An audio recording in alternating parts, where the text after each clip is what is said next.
In our case, we were doing a demonstration to show contractors how to do this, so we enlisted their help in setting the seam up.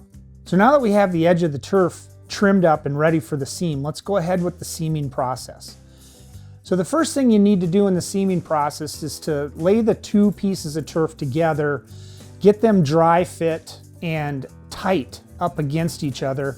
This may require you to do some stretching with the knee kicker and make sure that there's no gappage between the underlayment material of the turf, or there's no overlap as well. We want to just have them side by side as tight as possible to make sure that that seam becomes invisible when it's completely done. So a pro tip that might help you is to make a mark on the bender board or stone perimeter around your turf area, and then when you pull the turf back, you can actually use that mark to line up the center of your seam tape. By doing this, it ensures that you're able to get full coverage with the adhesive on both sides of the seam. So when you have the seam tape lined up and in place, make sure you put some sort of weight on each end to hold it into place, and then you can start applying the glue.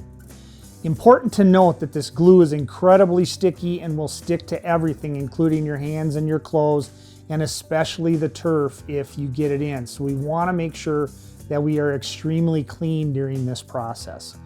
So putting glue down on the seam tape, we want to start to spread it with a notched trowel. And this is important because we want to ensure that we get full coverage of the adhesive over the entire surface area of the seam tape. So spread across the entire area down the full length of the seam tape, making sure you cover as much of the surface area as possible.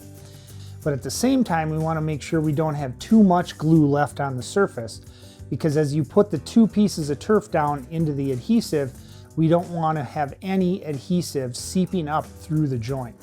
If it does seep up through the seam, it's going to catch onto the blades of the turf and it's going to create significant problems with the finished look of the seam. So to ensure that we don't get too much adhesive on the seam tape, after that first coat goes down, you can go back and with your notch trowel, go ahead and scrape the entire surface to get a nice even coating. Once you ensure that you have adhesive covering the entire seam tape, that's when we take one side and press it down into the adhesive.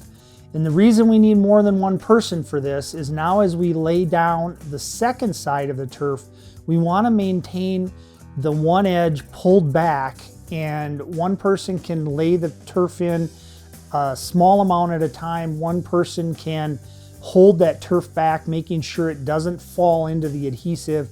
And then if needed, you can have a third person that can tighten up the joint or tighten up the seam if it's required. And we do this again with the knee kicker stretcher. So as we go through, this is a slow and steady process. We want to make sure that we're not overlapping that underlayment, and we want to make sure that we are as close as we can. And we also don't want to push those blades of grass down into the adhesive. So you're pulling the blades back, pushing the underlayment together, and then kind of weaving the turf together to hide the seam as it goes forward. For further information or any additional questions, please refer to the link and email listed below.